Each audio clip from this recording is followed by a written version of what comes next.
Okay, let's see what shows. I've just said hello to some cows.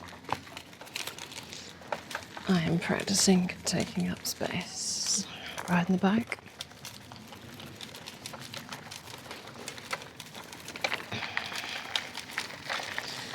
I am practicing taking up space. Because that's not a weird thing to say out loud. But I guess the reality is that everyone else is just paying attention to themselves. Pleasure ministry. What can I say? Having experienced what it's like to not be able to experience pleasure and to be so far removed from the experience of pleasure that you forget that pleasure is even a thing. I had a nervous breakdown, and in order to heal, recover, rediscovery, I lent in. I went hard. But I think for now, what I would like to offer, make available to share, is little pockets of pleasure that you can tap into anywhere.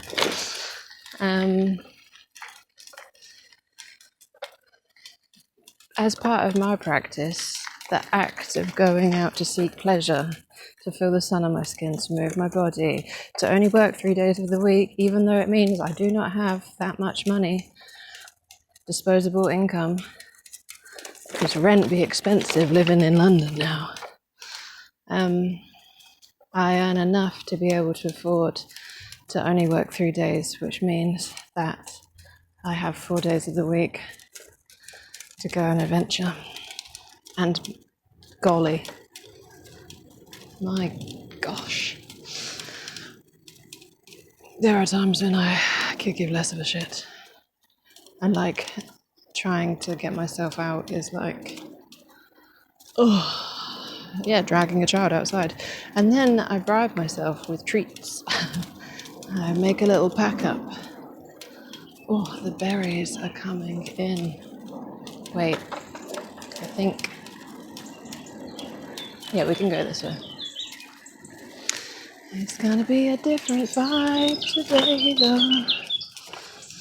So, leaning into what feels good, pleasure, cultivating more pleasure in the everyday. And I get it, because the reality of experiencing pleasure when there's like famine. When I was at college, we got given a project, the title being juxtaposition.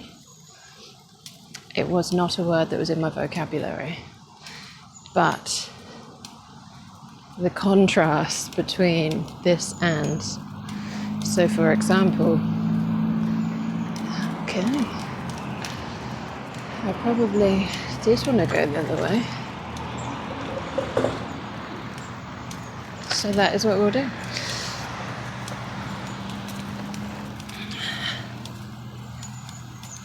To be able to experience pleasure despite the fact that famine exists on the same earth that we are born to experience this one wild ride that is called life on,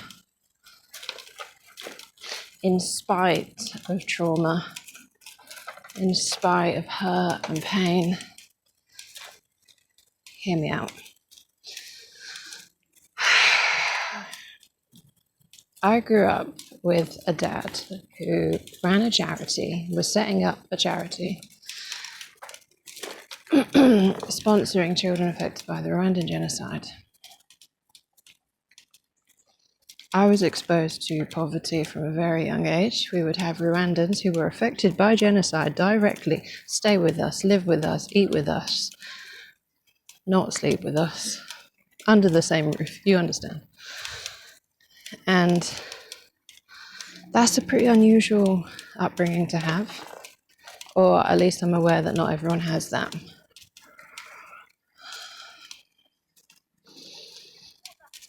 And yet, there is still joy, there is still hope, there is still faith, there is still prayer, there is still love.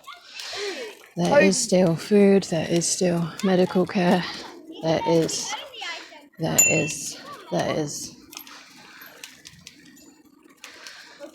So,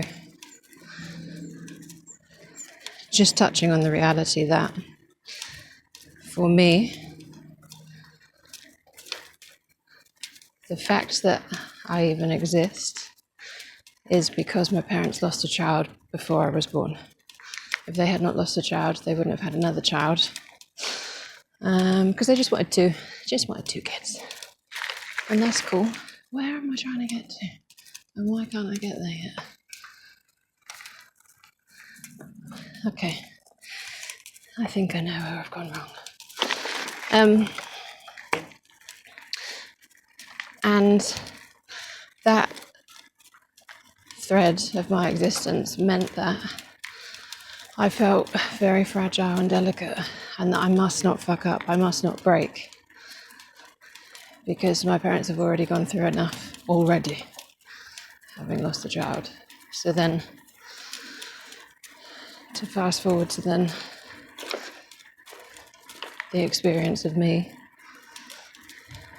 these purple flowers look stunning, and these old boys on their mobility scooters, hilarious. Hi. They see me rolling. I don't know if you can see. Anyway, both hands.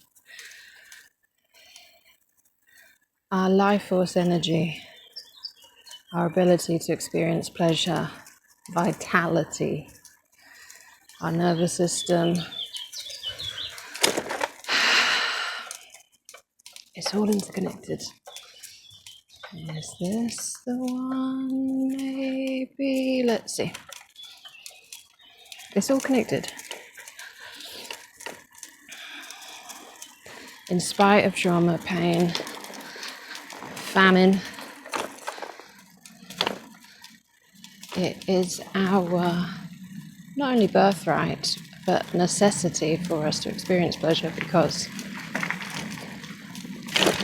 what else is there?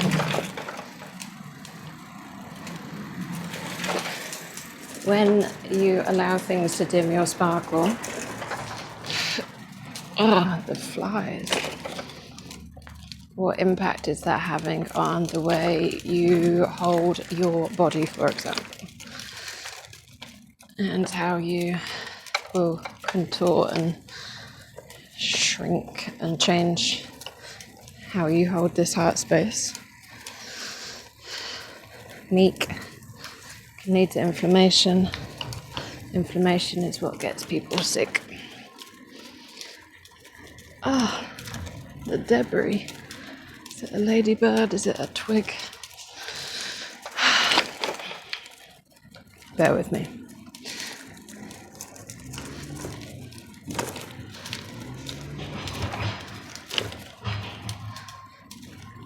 As part of my rediscovery journey, I had to bring some things to the surface along the themes of shame, guilt, grief, this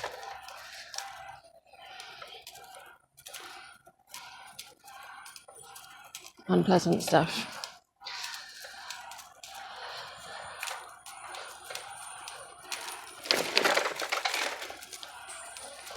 And through some form of alchemy, it's possible to let go and transform.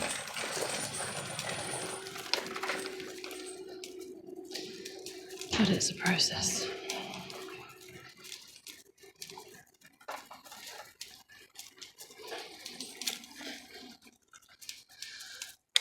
And the bit for me now probably is, I am remembering where I'm going.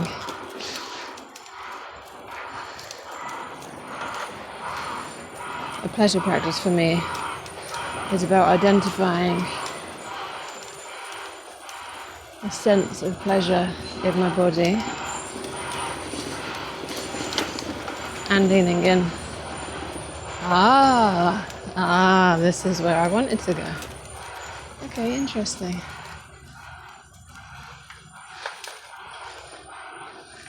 Let's go to a new place that we've never been before. So curiosity, pleasure, play, wonder, adventure, in spite of the hurt and pain and grief, exploitation, fascism that exists to this day. Pretty mad. But hey, there's a river. And not in the sense to bypass what you're feeling. It's definitely important to feel the feelings, otherwise they will come back as inflammation. It's wild, I know. But where I've got to is believing in magic, mystery, and to be fair, being brought up Christian, in a Christian family, in a Christian household. What more magic is there than believing in gods, in fables, Bible stories, tales? Okay, but don't believe in goddesses. No, thank you. The goddess is within you. That God, divinity, lives, breathes, is you. And don't you let anyone try to tell you otherwise. And that is what allows me to be able to look out into nature, the trees, to acknowledge the privilege that I have to be able to ride a bike with skin exposed, although that is still somewhat uncomfortable. To be able to only work 3 days a week and just about afford to have a life for myself. And then to be able to continue reframing more and more that my life incarnated into this meat suit very existence, to be able to have this very experience, which is riding a bike around quite a scorched field in London, speaking to myself, because we have been moved by the Holy Spirit to be able to experience pleasure, and we know the challenges that people face. Can't go that way. Can go that way.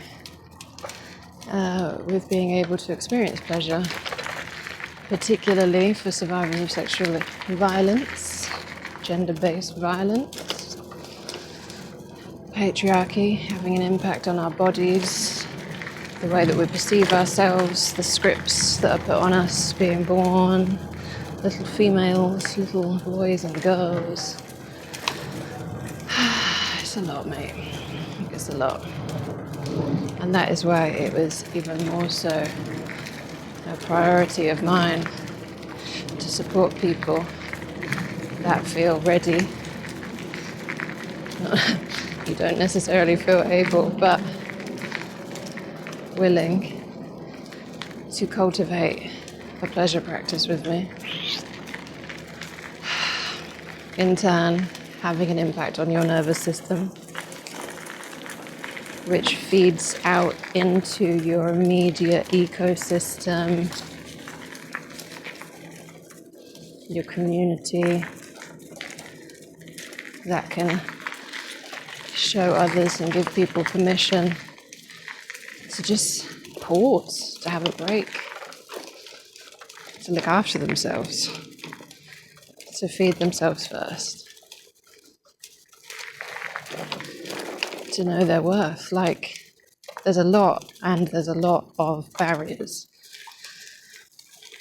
And I think it's really easy to get bogged down in the barriers and perceive things as out of reach, impossible. Well, this is just how it goes, this is just how it is for me.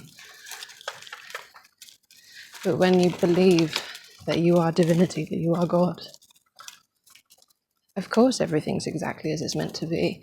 And what is this opportunity available to me to be able to learn more about myself and grow when I feel challenged?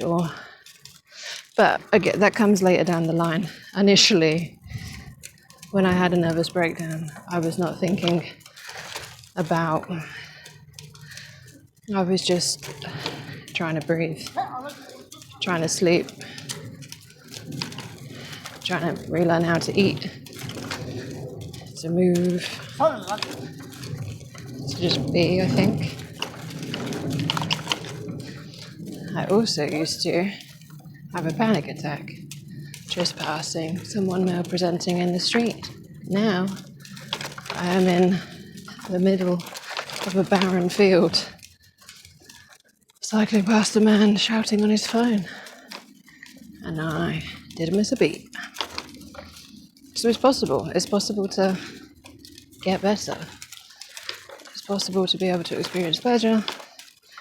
It's possible to cultivate a life, a spiritual practice of sorts, where your whole focus is on pleasure. Why would I do anything other? So, if you've enjoyed a little pocket of pleasure ministry, my name is Heather. I'm going to put this away so I can listen to my music and enjoy the rest of my background. I hope whatever you do with the rest of your day around the tasks and responsibilities that you have to fulfill, that you are able to place a hand on your heart, taking a full inhale and exhale. Allow your shoulders to drop, your jaw to ease, tension to be released, if nothing more.